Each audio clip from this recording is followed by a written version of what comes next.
If you've been watching the metals market this morning, you felt it. I'm talking about a move that didn't just shake portfolios, it reset expectations overnight. Silver's hovering near that $80 to $82 range right now after a staggering 34% crash last week. And here's the part most people are missing. This wasn't just panic selling. Something structural flipped.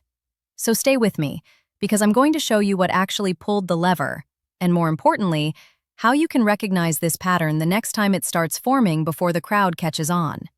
If you're holding physical right now, if you're trading futures, if you've got mining stocks in your portfolio, your job is to understand what just happened, because this wasn't random, and the people who see it clearly are the ones who'll position correctly for what comes next. Before I explain what caused this, let me teach you something most investors don't fully appreciate. Markets don't move on today's reality. They move on tomorrow's expectations.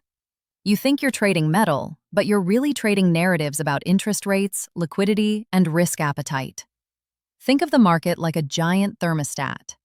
The moment traders believe the Federal Reserve is about to cool the economy, capital starts rotating before the temperature even changes. That's exactly the environment you're looking at right now. And when experts watch precious metals, they're not just looking at supply and demand charts. They're watching what I call expectation velocity, the speed at which consensus changes about future conditions. Silver doesn't care what happened yesterday. It cares what you think will happen 6 months from now. So when that expectation shifts violently, prices follow with shocking speed. Here's what you need to know about silver specifically. It behaves like a hybrid asset. Part precious metal, part industrial input, part speculative rocket ship. When liquidity is abundant, it can rip higher faster than gold because leveraged traders pile in.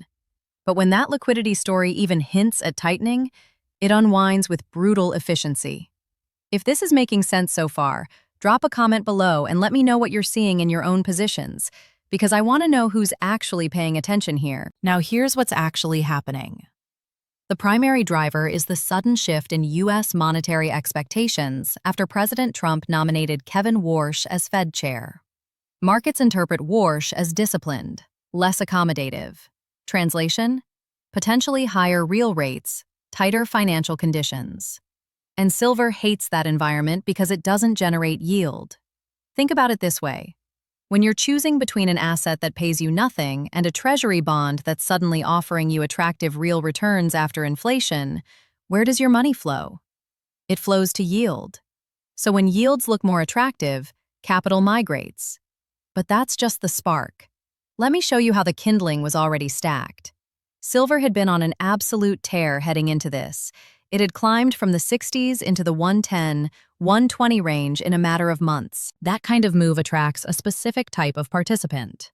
The momentum chaser, the leverage user, the late arrival who saw the chart going vertical and didn't want to miss out. And here's the thing about momentum-driven rallies. They're fragile. They depend on the story staying intact. The moment doubt creeps in, the whole structure becomes vulnerable. So you've got Warsh signaling tighter policy, which rotates capital away from non-yielding assets. That's your primary driver. But that alone doesn't cause a 34% air pocket. You need a confirmation, a secondary force moving in the same direction. And that's exactly what you got. The secondary confirmation came from Geopolitics. Renewed U.S.-Iran talks signaled easing tensions, and when global risk feels calmer, investors don't clutch safe havens as tightly. Think about what silver represents in a portfolio during times of crisis. It's insurance. It's the asset you hold when you're worried about currency debasement, geopolitical chaos, systemic instability. But when those fears start to fade, even marginally, the urgency to hold that insurance diminishes. So you had policy expectations turning restrictive at the same moment fear premiums were fading. Two powerful currents flowing in the same direction. One saying yields are more attractive elsewhere. The other saying, maybe the world isn't ending after all. And silver, caught in the middle, started to crack. Now here's the convergence and why it matters. Silver had already become overcrowded. Too many leveraged longs. Too many late momentum chasers. Too many speculators who'd piled in on margin thinking the rally would continue forever. So when volatility spiked, futures exchanges increased margin requirements. That forces traders to post more collateral immediately. If they can't, positions get liquidated automatically. And this is where the mechanics become absolutely crucial. Let me break down the cascade for you, because this is the part that turns a correction into a collapse. Prices drop. Margin calls hit. Traders sell whatever they can to meet those calls, which pushes prices lower, which triggers more margin calls, which forces more selling. It's reflexive, it's mechanical, it's almost surgical in its brutality. You don't need human emotion at this point. The system is unwinding itself based on pure mathematics. But here's the part that should make you nervous. Even after the initial crash, those mechanical forces don't just stop. There's usually a delayed unwinding phase as funds rebalance risk models and volatility targeting strategies cut exposure. You've probably heard of volatility targeting, right? It's where funds adjust their position sizes based on how volatile an asset is. When volatility is low, they size up. When it spikes, they're forced to size down. So when you look at silver wobbling today, you're not necessarily seeing fresh fear. You might be watching the aftershocks of leverage leaving the system. You're watching algorithms doing what they're programmed to do: reduce exposure, cut risk, protect capital. And that selling pressure doesn't announce itself with headlines. It just grinds away, day after day, until it's done. Now zoom out with me for a second, because this isn't new. This is the exact same playbook you saw during the 2013 precious metals collapse when taper expectations hit. Back then, the Fed hinted they'd slow down quantitative easing, and gold and silver both got hammered. It echoed again in March 2020. Different catalyst, same liquidity scramble. When COVID panic hit and everyone needed cash immediately, even gold sold off temporarily because funds were liquidating everything that wasn't nailed down to meet redemptions. And if you really want to go back, remember the 1980 silver peak?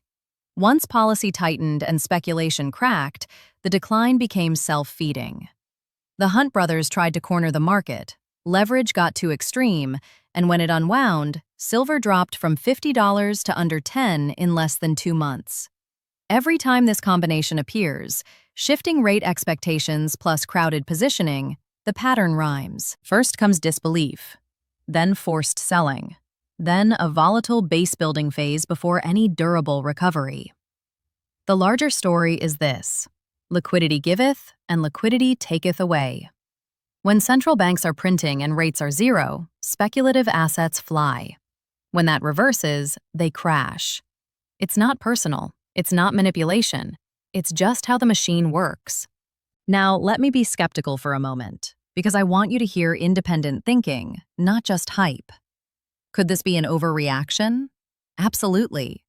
Markets sometimes overshoot, especially when algorithms amplify momentum. You'll hear people shouting manipulation, claiming big banks orchestrated this to crush the little guy. Could that be part of it? Maybe. Could there be concentrated selling from large players trying to push prices lower to cover shorts? Sure, it's possible. But here's the thing. It doesn't actually matter whether someone's pulling strings behind the curtain. The mechanics are what matter. You had a crowded trade, you had a narrative shift, you had margin calls, and you had forced liquidations. That's explanation enough. You don't need conspiracy theories to explain leveraged unwinds. Market structure is explanation enough. Focus on what you can control, recognizing conditions, managing risk, staying adaptable, because whether this was natural or manipulated, your response should be the same. Understand what happened, learn the pattern, and position accordingly. There are probably 3 types of people watching this right now. First, you might be the momentum trader who rode the rally and is wondering if this is a dip worth buying. You're looking at that $80 level thinking, man, it was at 120 just days ago. This has to bounce, right? I get the instinct, I really do. But in high volatility resets, patience is a position. Let the market prove stability before you chase it. Because if forced selling is still ongoing, if margin requirements are still elevated, if volatility hasn't compressed, you could be catching a falling knife. Wait for signs that the mechanical unwinding has finished. Wait for volume to normalize. Wait for price to hold a level for more than a few hours. Second, you could be the long-term metals believer thinking, nothing's changed, silver is strategic, industrial demand is growing, the fundamentals are intact. And you might be right. Structurally, industrial demand trends haven't vanished overnight. Solar panels still need silver. Electronics still need silver. The green energy transition still needs silver. But even secular bull markets experience violent corrections. Respect that. If you're a long-term holder, fine. This might not change your thesis. But don't confuse a long-term thesis with immunity from short-term pain. And don't average down aggressively into a falling market just because it feels cheap. Cheap can get cheaper when leverage is unwinding. Third, maybe you're on the sidelines, feeling like you missed both the upside and the crash. You didn't buy at 70. You didn't sell at 120, and now you're just watching this whole thing unfold feeling paralyzed. Let me tell you something. Neutrality is underrated. Your advantage is clarity. You're not emotionally attached. You're not defending a position. Watch how price behaves around stabilization zones. Watch volume. Watch whether volatility compresses. If silver can hold above 75 for a week with declining volatility, that tells you forced selling is probably done. If it breaks below 70 with accelerating volume, that tells you there's more pain ahead. Your job is to observe without bias, the universal principle. And this applies to everyone watching right now, regardless of where you are. Don't predict. Observe. Markets will tell you what they're doing if you learn to read the signals. And here's what I want you to answer in the comments. Are you watching price action? Or are you watching narratives? Because most people trade stories, and stories change fast. The people who survive trade signals. Here's where I stand. I'm not blindly bearish, and I'm definitely not rushing to call a bottom. I'm conditional. Let me tell you what I'm personally watching. First, I'm watching real rate expectations. If they keep climbing, if the market continues pricing in a more hawkish Fed under Warsh, pressure on silver likely persists. Real rates are the enemy of non-yielding assets, period. Second, I'm watching margin conditions and volatility. When those normalize, when exchanges lower margin requirements back to standard levels, when implied volatility on silver options compresses, that's when forced selling usually fades. Third, I'm monitoring positioning data, specifically the Commitment of Traders report, for signs the crowded trade has truly cleared. When speculators have been flushed out and commercials start accumulating again, that's often a signal the worst is over. Based on my analysis, this crash was structural and technical, not fundamental. The fundamental picture for silver, industrial demand, supply constraints, that hasn't changed. What changed was the rate environment, the risk environment, and the leverage environment. If history rhymes and silver stabilizes under this new regime, the move that follows could be significant, but it won't happen tomorrow. These bases take time to build. I'm not a financial advisor. This is not financial advice. Do your own research. Verify everything I've said. Don't take my word for it. Look at the data yourself. But if you made it this far, you're the type of person who thinks critically, who wants to understand the why behind the move, who refuses to just react emotionally. That mentality will serve you well, not just in this situation, but in every market you'll ever trade. If this breakdown helped you see what's really happening, share this video with someone who needs to hear it. Subscribe if you want more pattern recognition and market education like this, because my goal isn't to tell you what to buy. It's to show you how to watch, how to read conditions, how to recognize when the structure is fragile before it breaks. That skill is worth more than any single trade. Stay sharp out there. Think critically, verify what you hear, and make decisions based on signals, not noise.